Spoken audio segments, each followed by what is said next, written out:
Number 5. The Hair Cave, Turkey's bizarre subterranean museum. You are looking at the personal collection of a Turkish potter, Shez Galip. And not only is he not a serial killer, as far as anyone knows, but he happily shares his collection of 16,000 locks of hair with the world. Each lock of hair has the name and address of each woman who donated. The Hair Museum was founded in 1979. Although there are conflicting stories about where the idea came from, Galip's own website states that the museum was simply meant as a promotion to increase enrollment in his pottery workshops. Once a year, 10 of the hair samples are chosen at random. The women to whom they once belonged are invited to come back to Galip's studio for a pottery workshop and stay in his traditional guest house, all free of charge. Number 4. The Sodomon Prison History Museum. Located in South Korea, it was forcibly built during the Japanese occupation of South Korea in 1908 to 1945. It has stood for almost 80 years as a living historical reminder of all the ordeals, grief, and horrific events of the modern Korean history. Until the liberation of Korea on August 15, 1945, many were executed or died from the brutal treatments. The collection found in this museum today depict the many torture techniques used in the course of the better part of the century. Not exactly a kid-friendly museum. Number 3. Tol Slang Genocide Museum. The converted Cambodian school where at least 15,000 dissidents were tortured and killed under the Khmer Rouge rule. One of the very few survivors of this torture school painted pictures to show us how bad it actually was.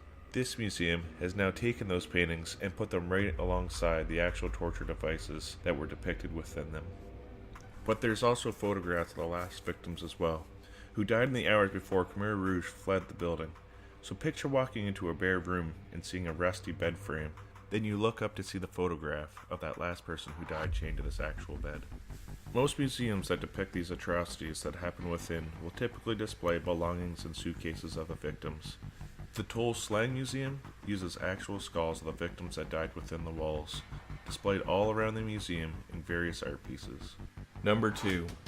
The Capuchin Crypts. In the early 17th century, the Capuchin, depending on how you look at it, these monks either had a death wish or had a rather healthy attitude towards their own mortality.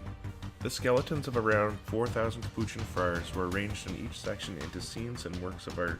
As you walk through the crypt, you'll be amazed at what you see. Notice the priests who weren't dismantled. Instead, they were left intact and made to lay on the beds made of the bones of their brethren.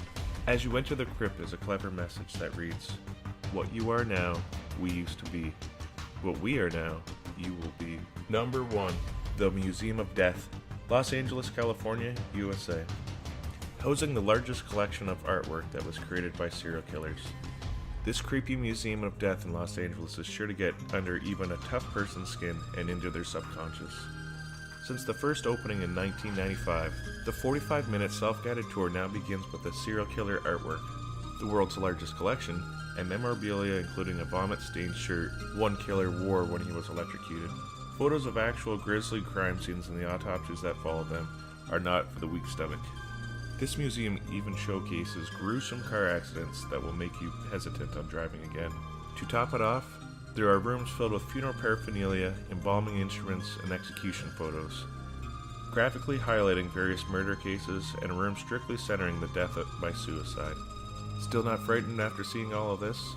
Try watching the videos that they have on display featuring people actually dying, or see the actual guillotine head of the Bluebeard of Paris.